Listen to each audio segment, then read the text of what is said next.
ముక్కు మీద పుట్టుమచ్చ ఉంటే ఎలాంటి ఫలితాలు ఉంటాయో తెలుసుకుందాం. ముక్కు లావుగా ఉంటే అధిక మాటకారి, బోలతనం కలిగి ఉంటారు. సన్నటి ముక్కు, చిన్న నాలికా రంధ్రాలు కలవారు తెలివితేటలతో గుప్తంగా మాట్లాడతారు. ముక్కు చివర పుట్టుమచ్చ ఉంటే చురుకైన తెలివితేటలు, ఆలోచన శక్తి కలిగి ఉంటారు. ఏ పని చేసినా తొందరగా చేస్తారు. కోపం కూడా ఎక్కువే. అనుకున్న కార్యం పూర్తయ్యే వరకు పట్టుదలతో చేస్తారు. ఇతరులను లెక్క చేయరు. తన వారందరినీ చెప్పు చేతల్లో అంటే తన మాట వినేలా ఉంచుకుంటారు. మొండిపట్టు ఎక్కువ. తప్పును తప్పుగా రుజువు చేసే వరకు నిద్రపోరు. వీరు ఏ పనైనా చేయాలనుకుంటే దాని యందు ప్రావీణ్యత సంపాదిస్తారు.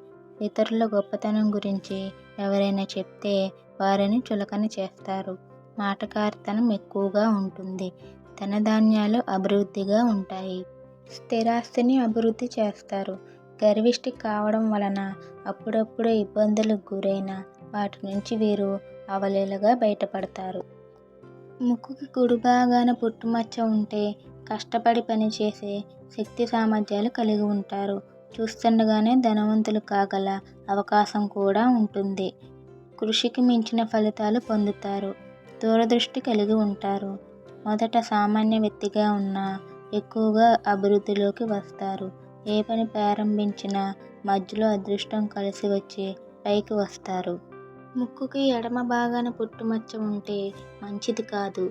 పరస్త్రీల యందు ఆసక్తి ఎక్కువ ఉంటుంది. చేతిలో డబ్బు బజారు పాలు అవుతుంది. ఆదాయానికి మించి ఖర్చు చేస్తారు. ముక్కు మీద పుట్టుమచ్చ ఉంటే ఎలాంటి ఫలితాలు ఉంటాయో తెలుసుకున్నాం కదా. ఇలాంటి మరిన్ని విశేషాల కోసం మా ఛానల్ని సబ్స్క్రైబ్ చేసుకోండి. మీ ఫ్రెండ్స్కి షేర్ చేయండి.